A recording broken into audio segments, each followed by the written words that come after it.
nyastra banget, indah gambarannya. Nah kalau di Awadana itu cenderung lebih straight. Banyakan ini menjelaskan tentang perilaku moralitas, dialektika cerita manusia yang ada di situ itu bagaimana dia berdialektika dengan moralitas. Ini yang untuk membedakan Jataka dan Awadana. Kemudian sifatnya ya Awadana itu didaktik, memberi uraian tentang kegiatan proses mengajar yang menimbulkan proses.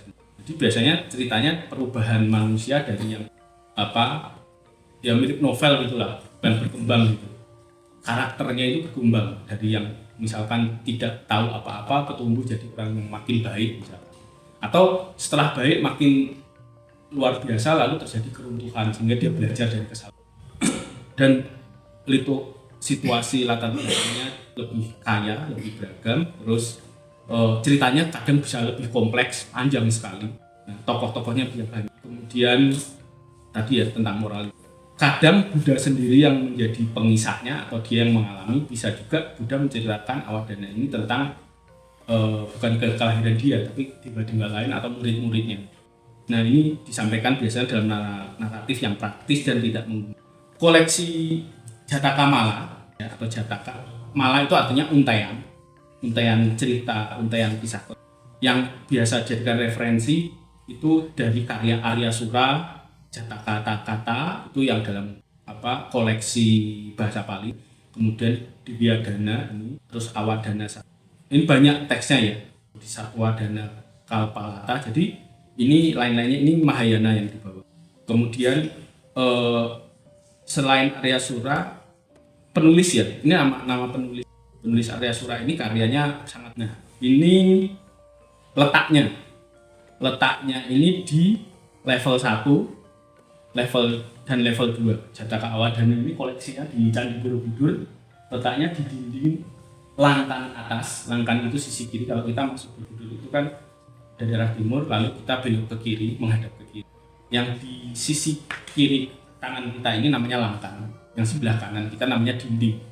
Langkan ini ada 372 relief ya, yang Langkan atas, lalu bawahnya kan dia terdiri dari 2 panel, atas 372, yang bawah 102, yang kanan 120 dan 100 relief. Totalnya semuanya 700. Lalu Jataka Awadana ini tadi selalu menggambarkan makhluk-makhluk yang menjadi contoh tindakan bajik ini hidup dengan landasan kepedulian. Hidup yang memungkinkan melihat segala sesuatu tidak hanya dari sudut pandang untungnya buat saya sendiri apa. Selalu justru berpikirnya dengan peduli, dengan memberi manfaat buat yang lain, nanti saya dapat manfaat, yaitu kebahagiaan yang jauh lebih besar, tidak terukur. Terus tidak ada pemahaman di dalam perilaku bajik yang dicontoh dalam Jataka bahwa kalau kita ingin bahagia itu nggak bisa bahagia. Bahagia itu pasti butuh menyertakan yang lain. Kita ini cenderungnya kalau pegang HP ini ya, jalan-jalan ada pemandangan bagus, klik lalu kita share. Selalu pengen melibatkan yang lain untuk bahagia. Lihat pemandangan yang kita foto. Selfie dengan rame-rame itu kan cuma sekedar untuk bukan pamernya saja, tapi kita ingin yang lain ikut menikmati. Itu kita lagi kumpul-kumpul, kongko-kongko ikut happy kan. Selalu ingin melibatkan yang lain. Misalkan kita nggak akan bisa bahagia kalau di rumah kita itu isinya anggota keluarga kita lagi pada sakit, lagi pada banyak masalah, banyak konflik. Walaupun saya nggak ada konflik, tapi kalau teman sebelah kamar saya kos itu atau lagi banyak masalah, saya juga nggak akan. Jadi nggak bisa saya bahagia, harus selalu yang lain. Apalagi kalau kita lagi menikmati kebahagiaan, kita bagi. Yang bahagia makin banyak ketika kita melihat orang lain senang karena kita bagi, nambah lagi kebahagiaan. Jadi kebahagiaan ini harus melibatkan yang lain. Sehingga masuk akal tindakan bodhisattva selalu berusaha mengupayakan orang lain. Jadi kebahagiaan hanya bisa dicapai melalui perilaku baik. Tidak pernah bisa melalui perilaku yang tidak baik atau merugikan.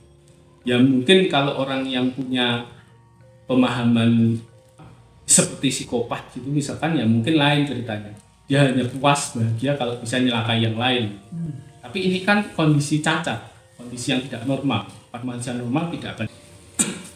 kesenangan-kesenangan sepihak yang kelihatannya sesaat itu membahagiakan kita, yang padahal perilaku itu merugikan yang lain, ini tidak bisa dikatakan perilaku bajik. Ukurannya bajik dan tidak bajik itu kalau di dalam Buddha Dharma sederhana sih. Kalau dilakukan itu tidak akan menimbulkan penyesalan di kemudian. Salah satunya itu. Lalu kalau dilakukan itu tidak hanya kita sendiri senang, orang lain juga harus senang. Atau tidak hanya orang lain yang senang, saya tidak senang. Itu juga biasanya akan berdampak dua arah. Jadi kalau melakukan tindakan apa-apa mikirnya ini akan berdampak ke mana.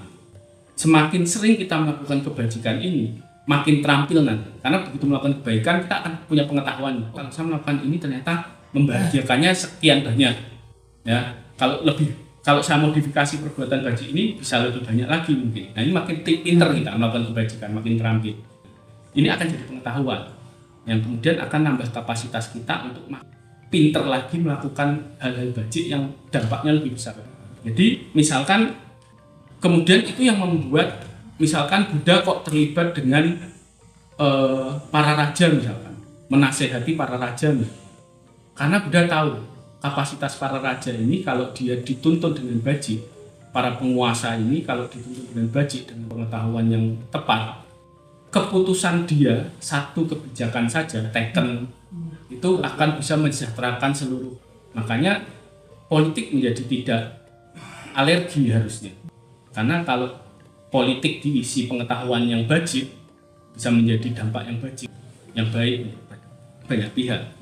Buddha melakukan intervensi ini di masa hidupnya melalui para raja. Karena dia tahu terampil bahwa ini dengan saya memegang satu penguasa ini bisa melakukan kebajikan yang lebih besar lagi.